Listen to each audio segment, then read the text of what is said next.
Chapter 10. The End of the Islander. Our meal was a merry one. Holmes could talk exceedingly well when he chose, and that night he did choose. He appeared to be in a state of nervous exaltation. I've never known him so brilliant. He spoke on a quick succession of subjects, on miracle plays, on medieval pottery, on Stradivarius violins, on the Buddhism of Ceylon, and on the warships of the future, handling each as though he had made a special study of it. His bright humour marked the reaction from his black depression of the preceding days. Athelney Jones proved to be a sociable soul in his hours of relaxation, and faced his dinner with the air of a bon vivant. For myself, I felt elated at the thought that we were nearing the end of our task, and I caught something of Holmes's gaiety. None of us alluded during dinner to the cause which had brought us together. When the cloth was cleared, Holmes glanced at his watch and filled up 3 glasses with port. "One bumper," said he, "to the success of our little expedition, and now it is high time we were off. Have you a pistol, Watson?" "I have my old service revolver in my desk." "You'd best take it, then. It is well to be prepared. I see that the cab is at the door. I ordered it for 6:30. It was a little past 7 before we reached the Westminster Wharf and found our launch awaiting us. Holmes eyed it critically. "Is there anything to mark it as a police boat?" "Yes, that green lamp at the side." "Then take it off." A small change was made. We stepped on board, and the ropes were cast off. Jones, Holmes, and I sat in the stern. There was 1 man at the rudder, 1 to tend to the engines, and 2 burly police inspectors forward. "Where to?" asked Jones. "To the tower. Tell them to stop opposite to Jacobson's yard." Our craft was evidently a very fast one. We shot past the long lines of loaded barges as though they were stationary. Holmes smiled with satisfaction as we overhauled a river steamer and left her behind us. "We ought to be able to catch anything on the river," he said. "Well, hardly that, but there are not many launches to beat us." "We shall have to catch the Aurora, and she has a name for being a clipper.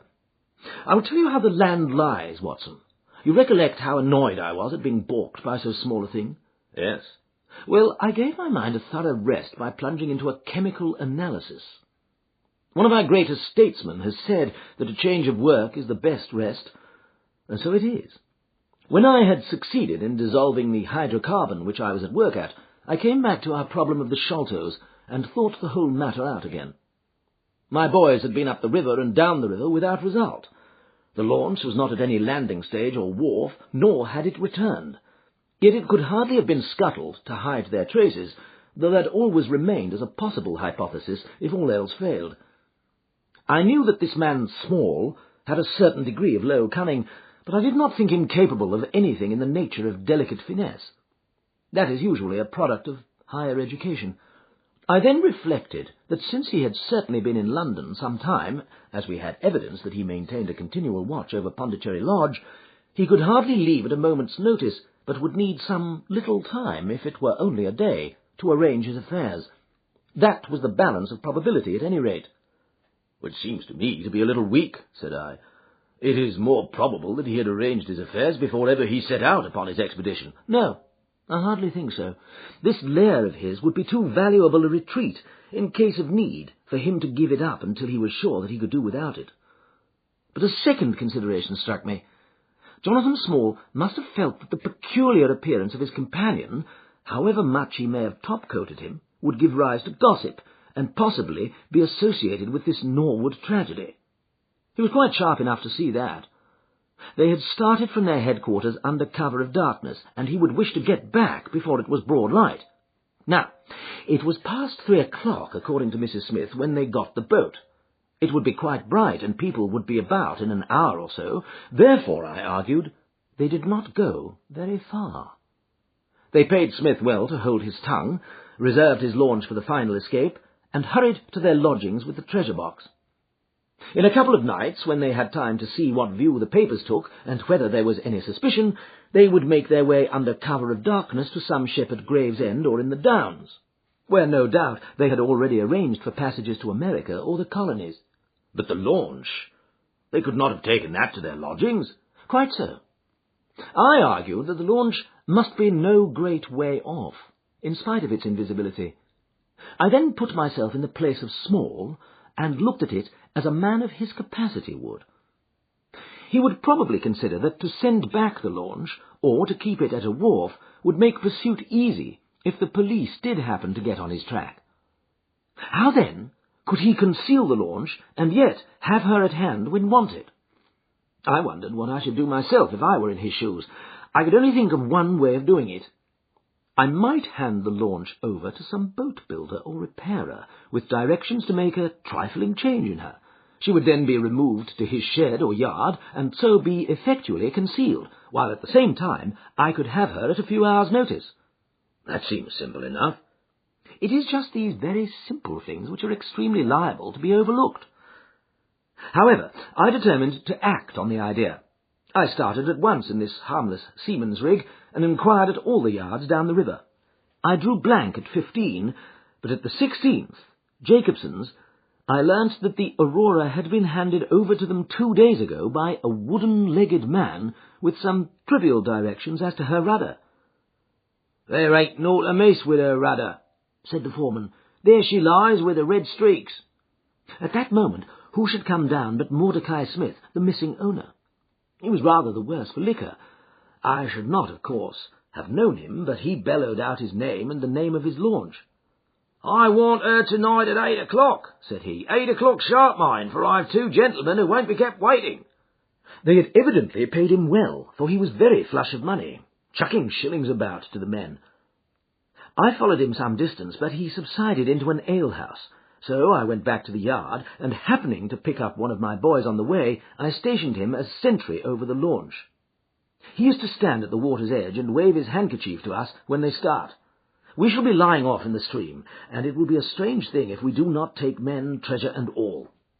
"You've planned it all very neatly, whether they are the right men or not," said Jones. "But if the affair were in my hands, I should have had a body of police in Jacob's Yard, and arrested them when they came down." "Which would have been never. This man Small is a pretty shrewd fellow. He would send a scout on ahead, and if anything made him suspicious, he would lie snug for another week." "But you might have stuck to Mordecai Smith and so been led to their hiding place," said I. "In that case I should have wasted my day. I think that it is 100 to 1 against Smith knowing where they live.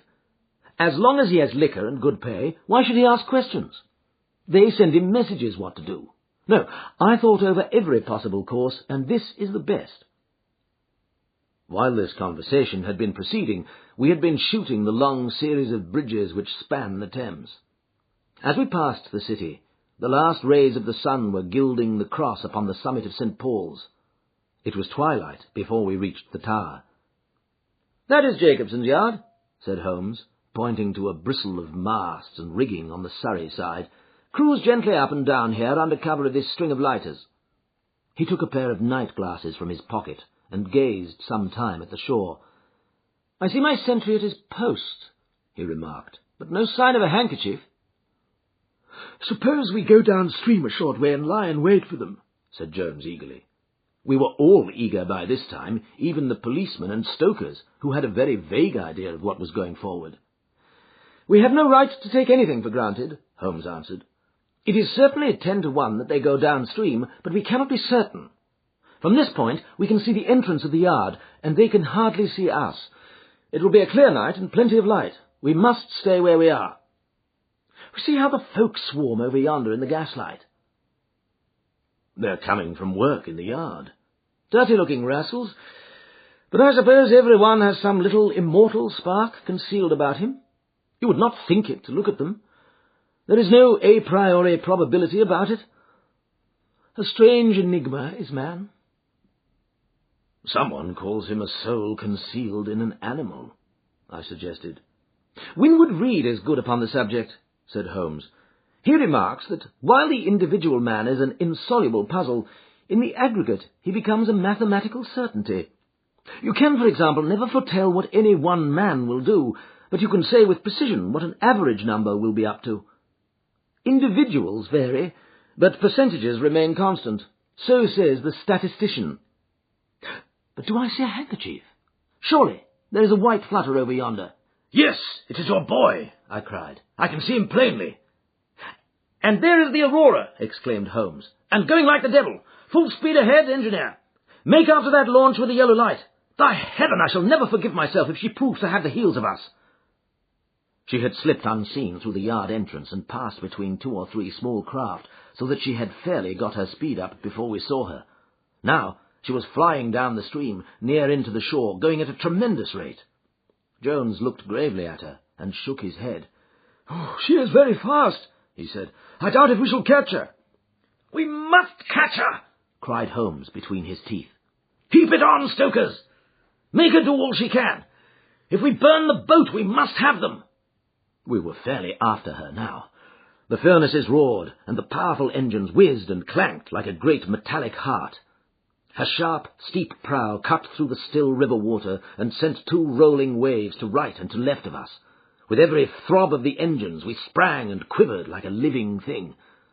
One great yellow lantern in our bows threw a long, flickering funnel of light in front of us. Right ahead, a dark blur upon the water showed where the Aurora lay, and the swirl of white foam behind her spoke of the pace at which she was going. We flashed past barges, steamers, merchant vessels, in and out, behind this one and round the other. Voices hailed us out of the darkness, but still the Aurora thundered on, and still we followed close upon her track. "Pile it on, men, pile it on!" cried Holmes, looking down into the engine-room while the fierce glow from below beat upon his eager, aquiline face. "Get every pound of steam you can!" "I think we gain a little," said Jones, with his eye on the Aurora. "I'm sure of it," said I. "We shall be up with her in a very few minutes." At that moment, however, as our evil fate would have it, a tug with 3 barges in tow blundered in between us. It was only by putting our helm hard down that we avoided a collision, and before we could round them and recover our way, the Aurora had gained a good 200 yards. She was still, however, well in view, and the murky, uncertain twilight was settling into a clear, starlit night. Our boilers were strained to their utmost, and the frail shell vibrated and creaked with the fierce energy which was driving us along. We had shot through the Pool, past the West India Docks, down the long Deptford Reach, and up again after rounding the Isle of Dogs. The dull blur in front of us resolved itself now clearly into the dainty Aurora. Jones turned our searchlight upon her, so that we could plainly see the figures upon her deck. One man sat by the stern, with something black between his knees, over which he stooped. Beside him lay a dark mass, which looked like a Newfoundland dog. The boy held the tiller, while against the red flare of the furnace I could see old Smith, stripped to the waist and shovelling coals for dear life. They may have had some doubt at first as to whether we were really pursuing them, but now, as we followed every winding and turning which they took, there could no longer be any question about it. At Greenwich, we were about 300 paces behind them. At Blackwall, we could not have been more than 250. I've coursed many creatures in many countries during my checkered career, but never did sport give me such a wild thrill as this mad, flying manhunt down the Thames.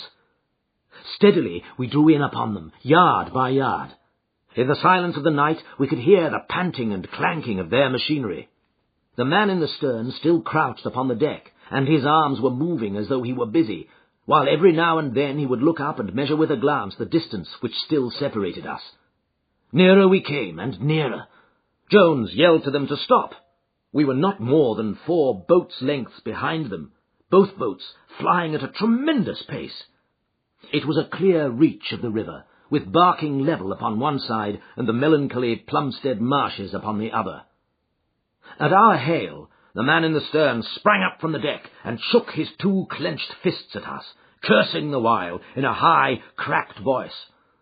He was a good-sized, powerful man, and as he stood poising himself with legs astride, I could see that from the thigh downwards there was but a wooden stump upon the right side.